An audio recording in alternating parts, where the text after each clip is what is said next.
بسم الله الرحمن الرحيم الحمد لله رب العالمين والصلاة والسلام على رسول الله صلى الله عليه وسلم أما بعد السلام عليكم ورحمة الله وبركاته إن شاء الله يزاروا ملكي ደግሞ ለባጃጅ ሹፌሮች ይሆናል ማለት ነው።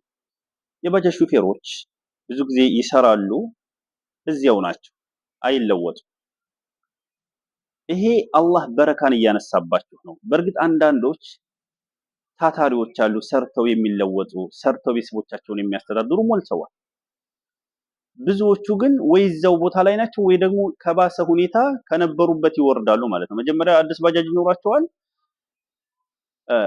በሂደት ባጃጁም አሮጌ የሆነ ይሄዳል። ከዛ በኋላ ከሳስረው ይቀመጣሉ። ይሄ ለምን ሆነ ካላችሁ አላህ Subhanahu Wa Ta'ala በረካን እያነሳባችሁ ነው። ለምን? በምትሰሩት ወንጀል ምክንያት ማለት ነው። ይሄን ስል በጣም ይቅርታ አድርጉልኝ። ብዙ ጨዋዎች እንዳላችሁ አውቃለሁ። ቤተሰብ አስተዳዳሪዎች አላህን የምትፈሩ ሰርታችሁ ለመለወጥ የምትታተሩ እንዳላችሁ አውቃለሁ። ሁላችሁንም እያልኩ አይደለም። ትሰማላችሁ በብዛት። እስኪ እነዚህ ባለሱቆች ወይም ደግሞ እነዚህ ነጋዴዎች፣ እነዚህ የህዝብ ማመላለሻ ሹፌሮች ሴት አበላሹ ተብሎ ባንድ በጅምላ ሲወቀስ ሰምታችሁ ታውቃላችሁ? ምናልባት ከነዛ መካከል ሊኖር ይችላል። ግን የባጃጅ ሹፌሮች ሴት አበላሹ፣ ሴቶችን ጨረሱ ሲባል ግን ይሄ የተለመደ ነገር ሆኗል ማለት ነው። በዚህ ልክ በዝሙት ሐቂቃ እንደዚህ መወንጀል ከባድ ነው። እንዴት በቃ እዛ ደረጃ እስከምትደርሱ እንዴት እንደዛ ትሆናላችሁ? አላህም በረካን ያነሳባችሁ በዚህ ነው።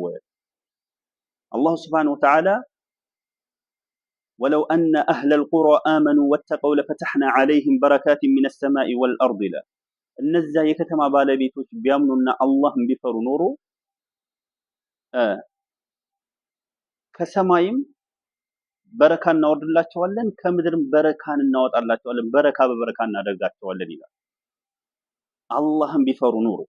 ስለዚህ ይሄ አላህን መፍራት የሚባለው ነገር ብዙዎቻችሁ ላይ ስለራቀ ይሆናል አላህ ይሄን በረካ አንስቶ እንዳትለወጡ ከነበራችሁበት ሁኔታ እንድትወርዱ የሆናችሁት ማለት ነው።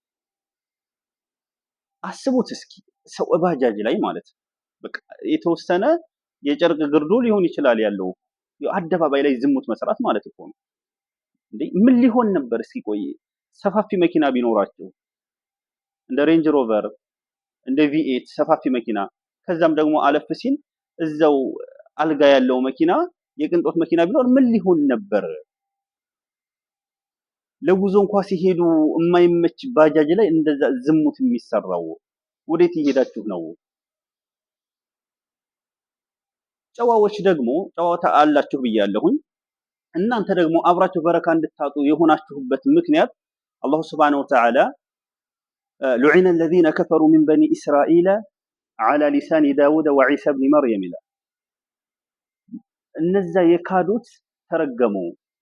لعن الذين كفروا من بني إسرائيل ከእስራኤል ልጆች የካዱት ተረገሙ على لسان داود በዳውድ አንደበት እንደዚሁም ደግሞ وعيسى بن مريم በመርየም ልጅ ዒሳ አንደበት ተረገሙ። ذلك بما عصوا وكانوا يعتدون አመፀኛና ድንበር አላፊ በመሆናቸው ምክንያት አለና ሌላ የተረገሙበት ምክንያት ምንድነው? كانوا لا يتنهون عن منكر فعلوه ከሚሰሩት ስራ አንዱን ተው አይባባሉም ነበር ከሚሰሩት ወንጀል።